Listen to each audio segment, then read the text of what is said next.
Good evening. This is Crime Classics. I am Thomas Hyland with another true story of crime. Listen. Officer Rudolph Schmitty Schmidt at the scene of a crime in a beer hall in Nuremberg. Tapping a broken beer mug with his polished boot toe. Counting. 1, 2, 3, 4. 4 of them. 4 corpses, that is. Officer Schmidt spies a thing, a clue. Buns? Buns? Who left a bag of buns? Officer Schmidt just standing around with a bag of buns and thinking. What a man to have committed such a crime. A brute, a monster, a muscular fiend who liked buns. Tonight, my report to you on Bunny Baumler, his close brush with fame. Crime Classics, a series of true crime stories taken from the records and newspapers of every land, from every time. Your host each week, Mr. Thomas Hyland, connoisseur of crime, student of violence, and teller of murders. Now, once again, Mr. Thomas Hyland.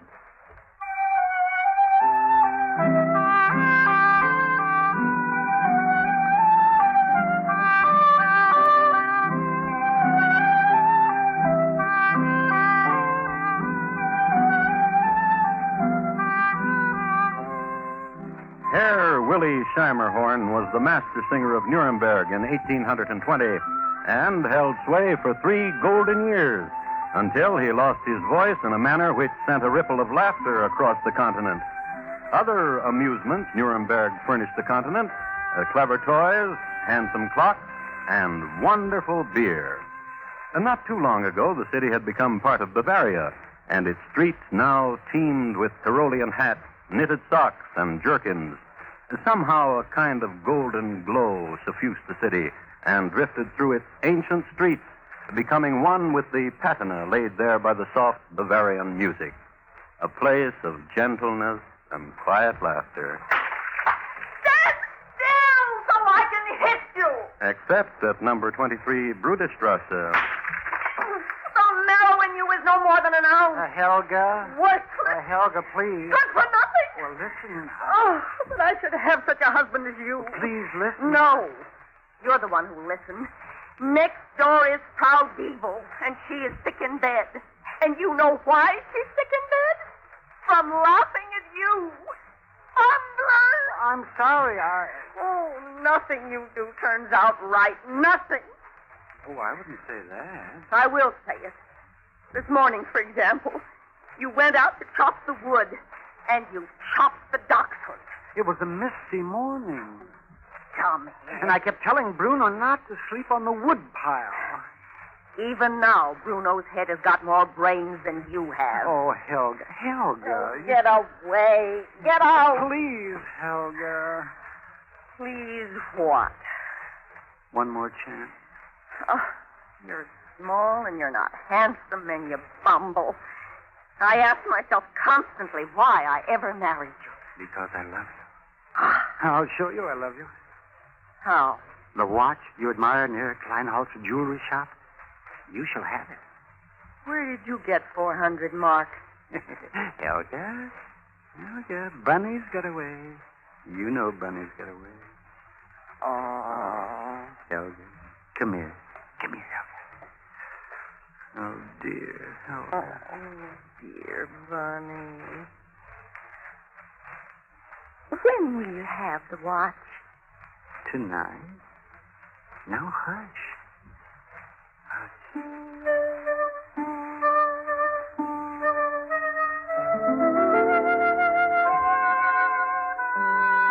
That night, there was a quarter moon over Nuremberg, April the 4th, for the Nurembergers, the first night of the Bock beer season. So there was celebration in the streets and the squares of the town, and in the hills all around, by the mayor's decree. Festival of Spring and the Ram. Everybody out, laugh and dance and sing and clink tankards and Fräuleins and fellows. Everybody out. Now, while all this was going on at the height of it, Bunny Baumler breaking the window of the back door of Kleinholz's jewelry shop. Reaching around and opening the door. Sneaking around. Crashing into a display case and shattering it. Become alarmed. Another display case. Panic-stricken. Head on into Herr Kleinholz's cuckoo clock. Knocking himself unconscious.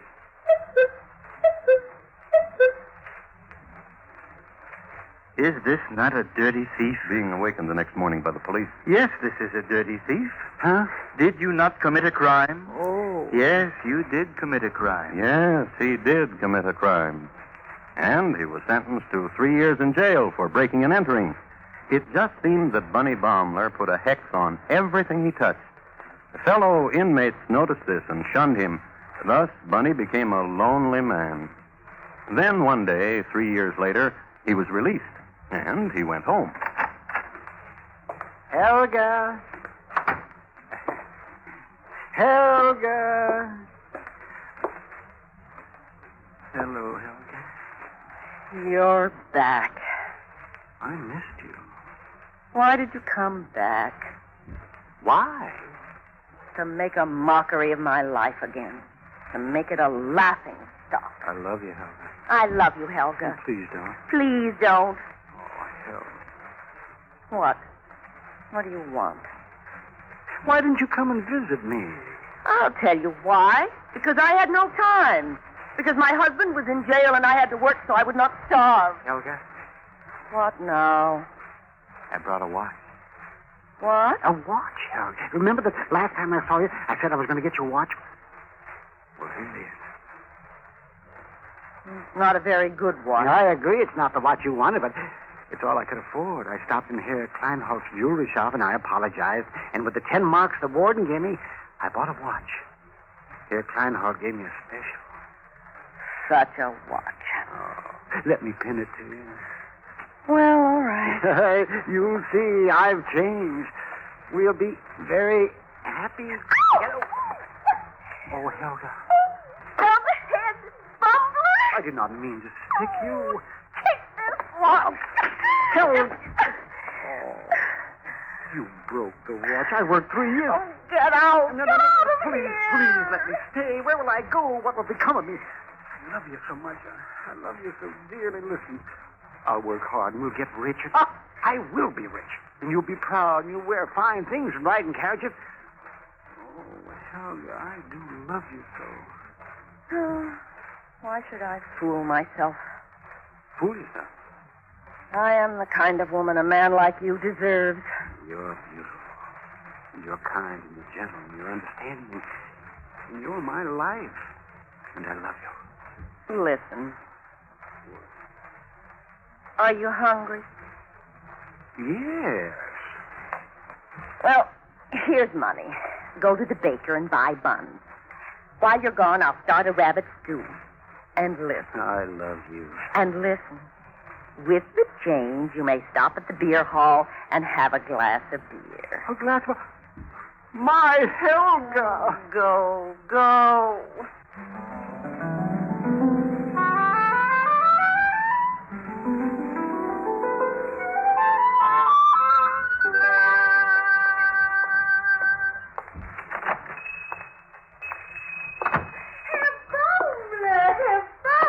So good to see you. It is so good. Oh, tell me, how was prison? Terrible. Lonely. You look smaller. Prison shivers. What can I do for you? Bun. Oh, don't tell me which kind. I remember. The sticky ones with apples inside. Yeah, a dozen. A dozen. Oh, it is nice to have you back with us, Eva. Why are you laughing? Oh, Nuremberg was not the same. Not the same. Please don't laugh. Oh, very well. Here are your buttons. 15 pfennigs. Yes. Well? Yes? I lost my money. Oh, please. Oh, take them. Take the buttons. Your wife will pay later. Take them. Oh, you must not do that. Please. All right. Nuremberg is now the same. Herr Baumler is back. I can't help it.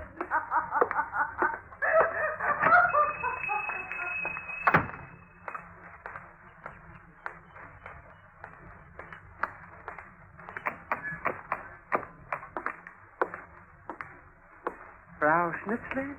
Herr Baumler. Hello. Herr Baumler, you are home. Yes, I am, Frau Schnitzler. And immediately you came here to buy a beer.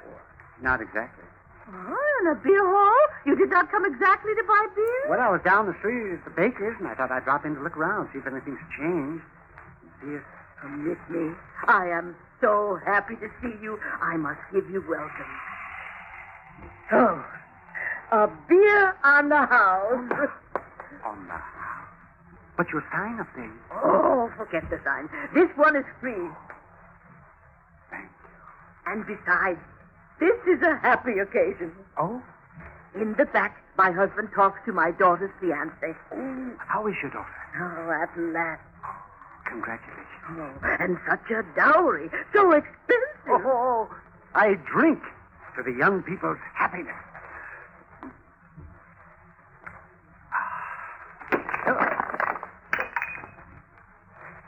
Well, all I did was put down the stein. It must have had a crack.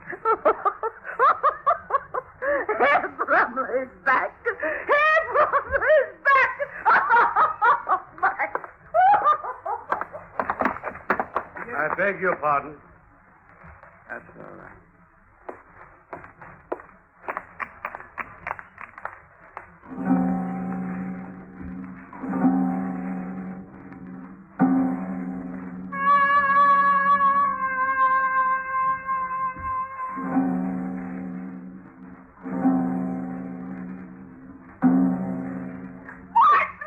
Please listen to me. Just for nothing. Helga. Oh, where are the buns? I bought the buns, but I forgot the buns. I left them. I'll go out and get some more. I bought the buns, but I forgot the buns. I left them. I'll go out and get some more. Please. Oh, please. What? Stop mocking me. Just because I forgot the buns, you stand there and mock me. For a half hour, you call me names. And you answer to each one. I'm crazy.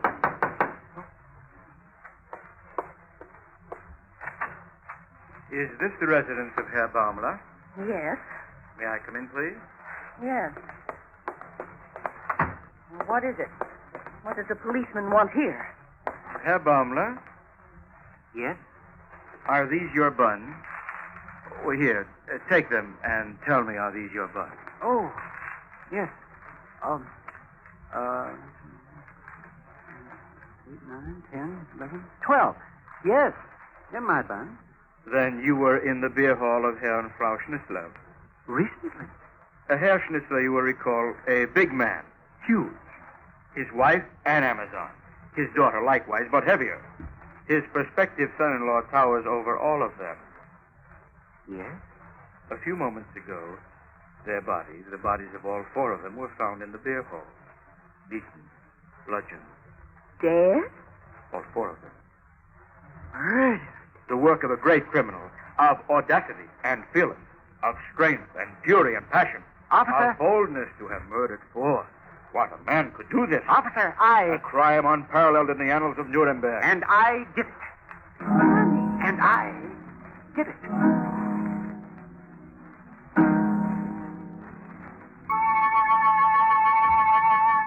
Standing there, jaw thrust forward, chest out, stomach in, hands by his side, Bunny seemed to grow. Barney. It was easy. And stroked Helga's cheek, whereupon a light kindled in her eyes and glowed as she looked at him. For all at once, Bunny Baumler was special, above the crowd, and no one could laugh at him anymore.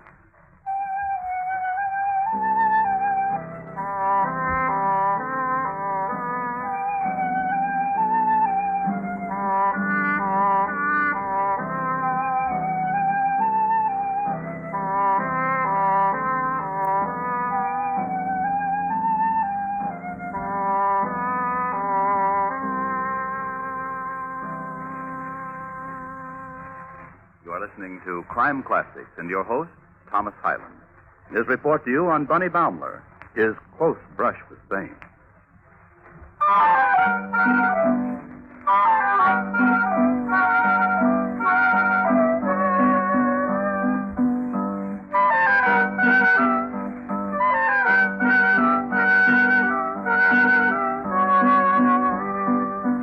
A word about police methods in Nuremberg in 1820. It was better to confess, or, as one wit had it, as many people died in the interrogation chamber as on the gallows. And not that the police were particularly brutal, they just wanted to get it over with and get outside again. Again, it should be noted that the Nuremberg police were thorough and persistent, as witnessed the famed 20-year search for Karl Kroger, which ended in our own country, and which caused the notable and bitter exchange of letters between the mayors of Nuremberg and Milwaukee, and later President Polk's manifesto. And so it was then, when in the interrogation chamber, Bunny Baumler said, I did it. the police said, Good boy. I don't know what came over me. Fury. Yes? Blind rage. Yes? Passion. Oh, yes. Tell me why you did it. Those 4 people, they mocked me. And then you... I told them to stop mocking. And then you... I warned them. And then I you... picked up an andiron. Andiron? Picked up a heavy candlestick. Heavy candlestick? I picked up An axe? I picked up an axe. And then you...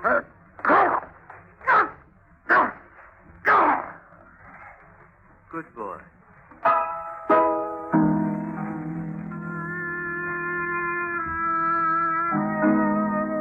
and the word got out.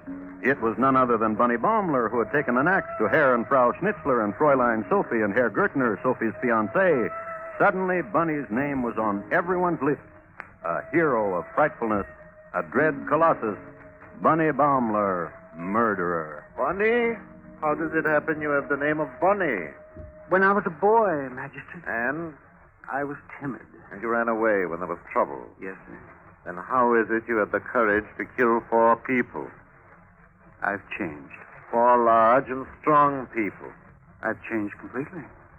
There was fury, blind rage, and passion. And I killed them. I see. What are they saying about me now? You are the most talked of person in Nuremberg. Do they laugh? They shudder. And what else? Still, each day the women congregate outside the prison walls hoping for a glimpse of you. Yes. All right, jailer. Take him away.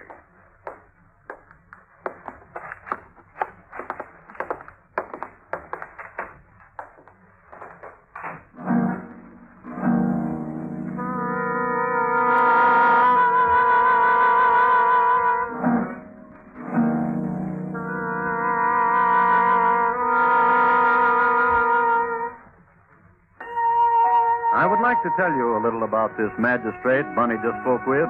He was none other than Adolf Megler, the boy wonder of the early Bavarian School of Applied Psychology, and none other than the Adolf Megler who quipped, "Show me a man, and I'll show you a madness." Adolf Megler, found so often in Freud's bibliography as well as in Gessner's. So, he was a man with a mission, this Megler, as soon as he'd had this chat with Bunny Baumler. He went first to the bakery. There was something in his eyes when he came Yes, in. yes. A madness. The way he looked at me. Yes, yes, yes. Please. But I'm trying to tell you how. Known him for a long time? Oh, yes. Tell me about it. Well. Yes.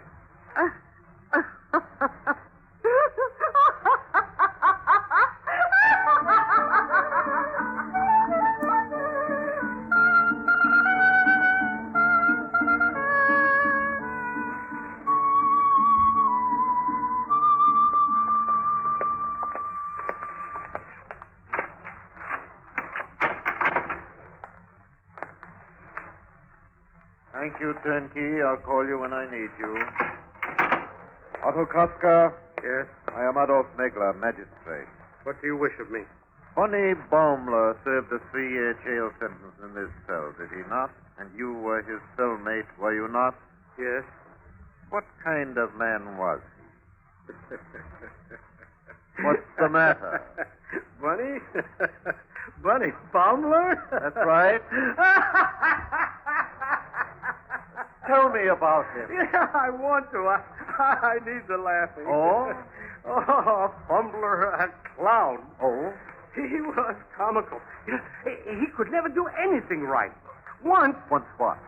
you remember the prison break last year? Hans Kundler and his three brothers? They'd gotten outside the wall. Sneaked right out, and the guards had not seen them. So what does Bunny do? Runs over here to this window, and he gets in his chair and yells, Hans! Goodbye, Hans! Tell my wife I miss her very much. Yells and yells at Hans Kundler and his three brothers. They're buried right over there in the graveyard. Oh, let me tell you about... There was a thing that happened at the soccer game when we were playing the guard. And Bunny... and Bunny...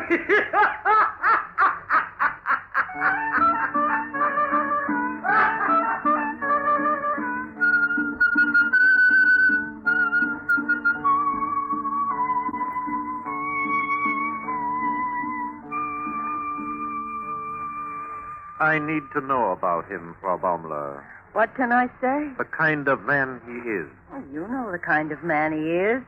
Fearful, mighty, with no pity, a destroyer. Tell me about your marriage. Why do you sigh? My honeymoon, for example. At the spa at Bad Giesling. Oh? A tragedy. Oh? He hired a band of serenaders, men with guitars and Swiss bells to stand outside our window and play. And? They came right through the window. Robbers. Stripped us of everything. And the next day... What happened the next day? He fell in. Oh? The spa. He leaned over too far, and he was almost taken underground. He always leans over too far. Now tell me, Tell you what. was he ever vicious to you? Well, No. meek, Yes. a fumbler. Yes. He can never do anything right. Never. Let me tell you. What? When we returned from Bad Giesling, when our honeymoon was over, he carried me over the threshold. And when we got into the room... But what? What happened?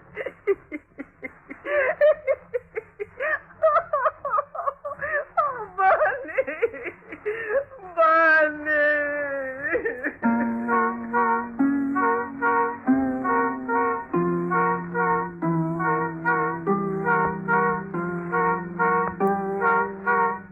So Adolf Megler spent a week in this way, questioning all those who had known Bunny Baumler.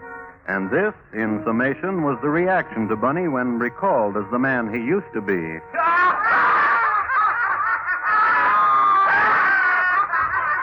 So Adolf posited himself and made mental treatise of this man the papers called the most dangerous criminal of the 19th century. Then he called Bunny into his chambers.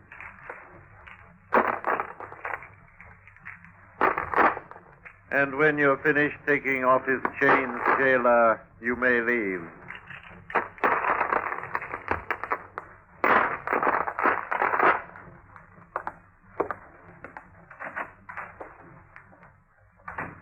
Now, Remarkable what is remarkable, my friend? that you have the courage to be in the same room as I am. And I'm without chains. And I am without a gun. Remarkable. Don't you fear me? I have inquired about you, Baumler. Yes. Old friends, relatives, your wife. Yes. Don't you know? I warn you, I killed 4 people. And it is not safe for you to be near me. For any moment, I may kill again because I found it easy to snuff people's lives out like that. Don't laugh at me. No, please. That's the story of your life, is it not? What is it? Saying please to people. I am a murderer, but I am polite. A murderer. Yes, a frightful murderer. Frightful. The most dangerous criminal of the 19th century. Why, people shudder when my name is mentioned. Well, you're a liar. I am not. You couldn't kill a fly. I'm a brutal, vicious beast. You couldn't kill a fly. I slaughtered 4 people with an axe. You did not. Well, you, What? if I had an axe, I'd show you. Pity I have no axe. However... Well, that- what? That endiron, for example. And take it. Let's see what you'll do with it. Go on, take it, Bunny. Very well. Give it to me. And now, what will you do? What will you do? You are...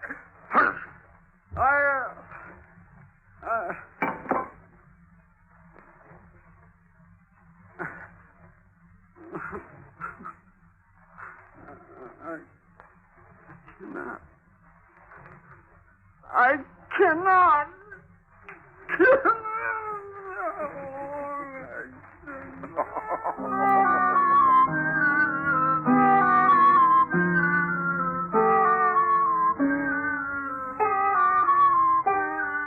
Bunny Baumler was thrown out of jail, a fake. 3 days later, one Rudy Himmelstoss was found walking the hills outside Nuremberg, still angry and muttering to himself about 4 people in a beer hall he had bludgeoned to death in a fit of rage. He was hanged. There's only one other thing to say about Bunny. He inherited a fortune. A relative in the New World had died and willed Bunny his wealth. But the boat Bunny took out of Hamburg was none other than the ill-fated König Otto, the first one, the one which sank from sight over the horizon and was never seen again.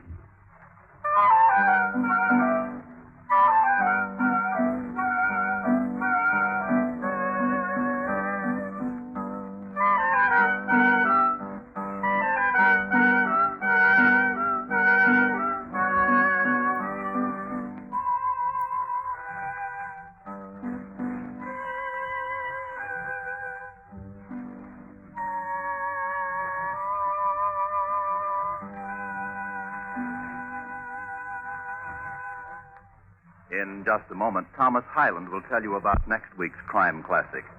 Bunny Baumler, tonight's crime classic, was adapted from the original court reports and newspaper accounts by Morton Fine and David Friedkin. The music was composed and conducted by Bernard Herrmann, and the program is produced and directed by Elliott Lewis. Thomas Hyland is portrayed on radio by Lou Merrill. In tonight's story, Howard McNear was heard as Bunny. Featured in the cast were Irene Tedrow, Edgar Barrier, Paula Winslow, Martha Wentworth, Jack Crucian, and Benny Rubin. Bob Lamont speaking. Here again is Thomas Hyland. Next week, a cave near Knavesborough, England, in the year 1758. The remains they dug up had been there 15 years, a time enough for a murderer to have become very respectable.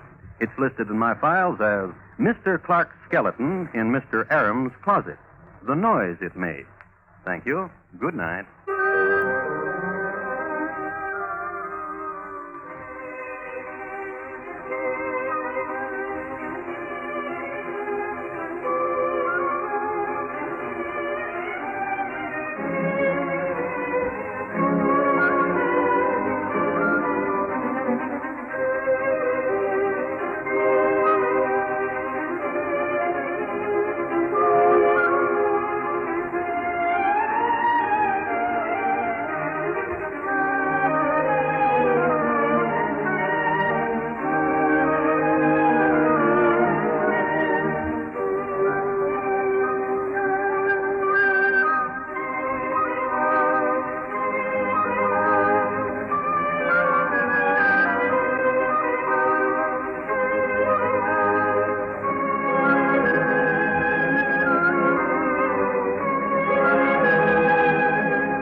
Classics has come to you through the worldwide facilities of the United States Armed Forces Radio and Television Service.